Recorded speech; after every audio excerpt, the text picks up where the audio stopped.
again, it is I, Derek from Tomcat Gas Training, and welcome to this video on the installation of this IKEA tap, which is the VIMMERN. But before we get into this box and into this job, please could you take some time to subscribe, because it helps the channel. Don't forget to hit that notification bell, because not even I know when videos are going up these days, and don't forget to give us that thumbs up. Anyway, that's enough begging and waffling and messing around, so let's get on with it. Let's get into this box and let's get this tap installed. Now let's get the box open.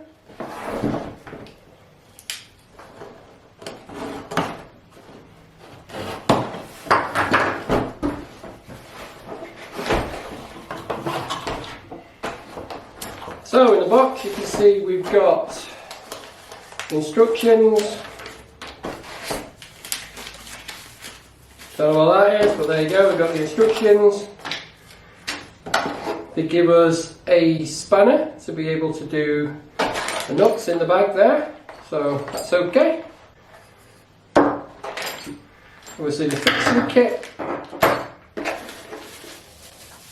the O-rings, or the seals for when it goes onto the kitchen sink, and the tap itself. You can see the tap is spray version, and that bit of it's magnetic. So that's all we get in the box. So let's get it installed. Now this is the tap we're going to be replacing. Like the one we're changing it with, it's an old IKEA tap. It's got a few problems though. It drips during the night and it leaks from out of the valve here. So my wife says it's time for replacing it, even though I could have bought a service kit to repair it. Now, first thing we're going to do is turn the water off. Now there are two types of water systems in the UK, direct and indirect. We're going to look at direct first. Now, all kitchen taps in the UK, the cold should be fed direct from the water board's main. That means we should have fluid category 1 potable water coming out of that tap, so it's safe to drink and cook with. That means when I turn off the stop tap, it will turn the water off instantly to the cold tap. But the hot water could be fed indirectly. Now we have a combi boiler, so when I turn the stop tap off underneath this sink, it will turn the cold water off to the tap, and will also turn the cold water off going to the combi. So that means when I open the hot tap, it will stop pretty much instantly. Now, if you do that and you turn your hot tap on and it continues to run, that means you've got an indirect system. So upstairs somewhere you should have what we call a cylinder. It's not a tank, it's a cylinder. It'll have a kind of a jacket around it to keep the water warm. So at the side there should be an isolation point to stop the water coming into the bottom of the cylinder and stop the water going to your tap. So that's the two types of water systems and isolating the water. So shall we get on with it then? But only after I've had my brew.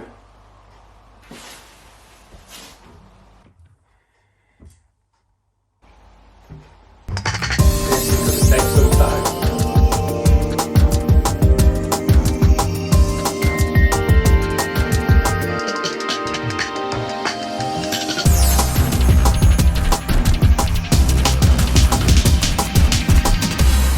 Now this, what you can see sticking out here, is our main stop tap. So I can turn that clockwise and it will turn all the water off. Also here and here we've got service valves or isolation valves to turn off the hot and cold water if we just wanted to turn the tap off. So I can do either or, but what I'm going to do is I'm going to turn the water off here, because I'm going to remove this as well so I can get this out of the way while I do this. Just to show you what it does when you turn this tap off. So if I turn that clockwise, remember righty tighty lefty loosey, that should turn off all my water.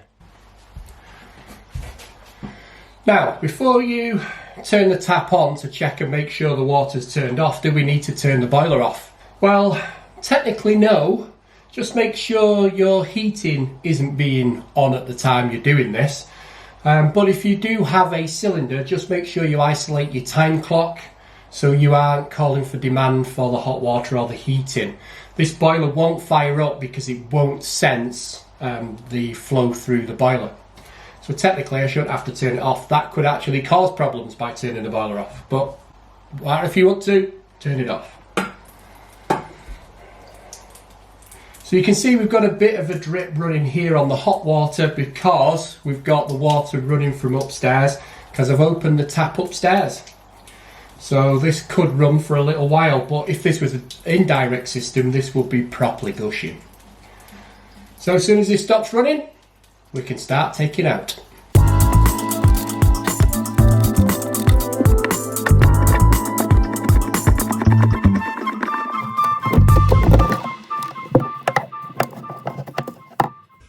Now the waste is out of the way, I can get on my service valve and undo the nut at the top.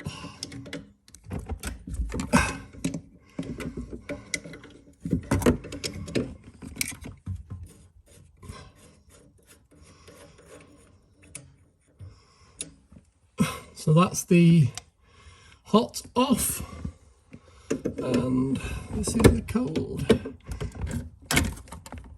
Oh, my word, that's a stiff one.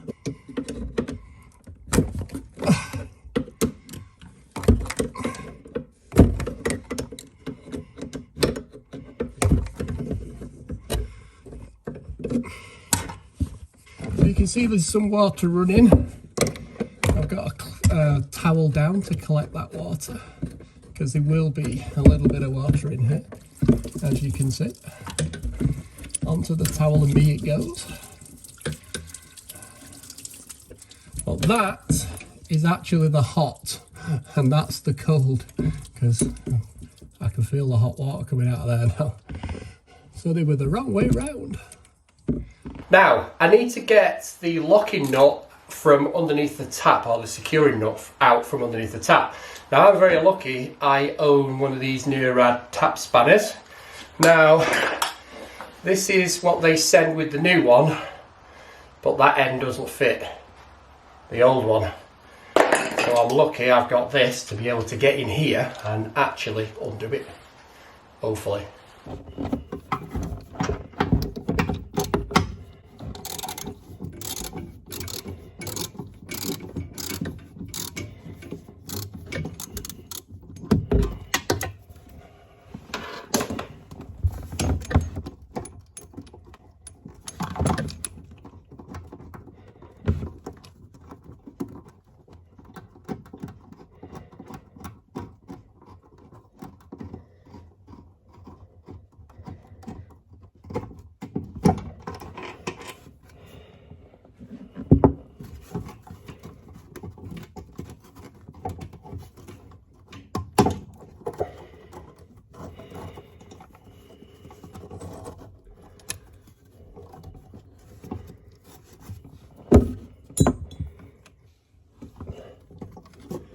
Pull it up.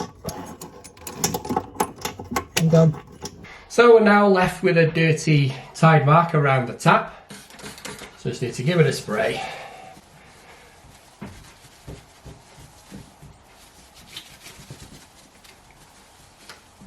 And give it a good clean. Now for the installation of the new tap. Now first of all, the hoses, you can see one's got red tape on it, so that's indicating the hot pipe, and then there's no tape on that one, so I guess that's indicating the cold water. Now you can see how thin these tubes are, so this tap is designed for high pressure or direct systems, not indirect systems, because when we have indirect systems for the hot, we would need a bigger hose than this. So be careful when you're choosing your tap, make sure you know you've got indirect or direct systems, otherwise you could get a trickle coming out of your hot tap when you turn the hot tap on. So be careful on that, make sure you choose the right tap. Also on the tap here, there's an indicator that it goes hot and which way it goes hot and cold, and you need to twist this top to see which way you want this to be. I'll show you that when we get it on. So That's the hoses. Now it comes with the bag with all the bits in. Let's get the bag open. So in there we get some screwed rod with a little Phillips screw in there, and that fits inside here like this. And this is what we're going to fasten it to the sink with. We've also got this, which is the clamp on the bottom. We've got the nut as well, and we've got a rubber seal which goes underneath the sink, not on the top of the sink, and we've got an Allen key. Now we've also got this thing. This is like a star. This is what's used when you have stainless steel sink, okay, and you want to bulk out and give it some strength. Now we've got a ceramic sink, so we don't need that. Technically we could still put it on there, but you only need that if you've got a stainless steel sink and not a ceramic one.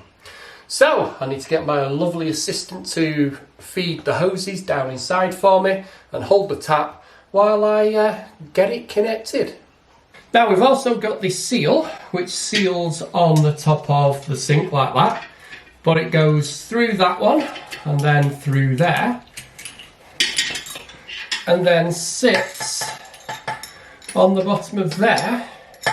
So when we push that through there and that through there, and then that goes onto there, that goes like that, and once it's centralised, that gives you a nice finish and a waterproof finish at the top end. So while my lovely wife holds the tap up the top for me, first thing I'm going to put on is the seal and the clamping plate. So these need to go on together. So they just go onto the bolt like that. Then need to get the nut and screw that up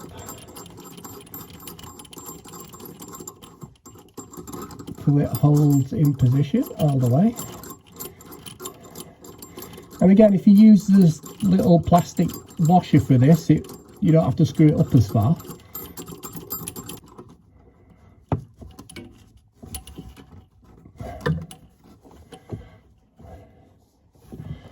So that's pretty much in position now. Now technically I could use this little plastic spanner what they've sent to slide up through there and tighten it on. Actually, that is a lot better than I thought it was going to be. I thought it was going to be rubbish. But I do also have my fancy spanner, which I could slide on there and do as well. So I've connected the hot to this pipe and the cold to this one. And I've changed the service valves as well and the pipe work going in between the two. So we've all new up to the service valves. Never rely on the old service valves because they never work. Now everything's back together. All we've got to do now is turn the water on slowly and check for leaks. I have left the tap on upstairs so you can hear the boiler is now firing up because I didn't want to get any air trapped in that. So I need to go and turn the boiler off now. Now the taps upstairs are turned off, I can now continue to open the stop tap all the way. And once you've opened it all the way, you need to turn it back. I always do one turn, and that stops the tap seizing in the open position. Now we can check for leaks. Don't seem to be any leaks under here. So now we can get the taps on and try the taps. Now, if this is correct, this is in the hot position here. So if I open the tap, you should hear the boiler kick in.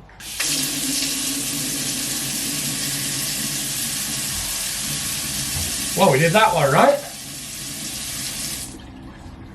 And if I go all the way down to the bottom, that should be the cold water. Also on this tap, if we press the top button, it goes into a spray. And if we press the bottom button, it goes back into the plastic bit. So, I think we can pretty much say we were successful. Now that's the end of this video on the installation of this IKEA VIMMERN tap. So if you've liked this video, why don't you give it that thumbs up or leave a constructive comment down below. If you've not subscribed to my channel, then please subscribe because it helps. And don't forget to hit that notification bell because you want YouTube to tell you when we're uploading videos. Sundays at the moment. Anyway, all I've got left to say is thanks for listening, thanks for watching, and I'll catch you on the next one, guys. Cheers.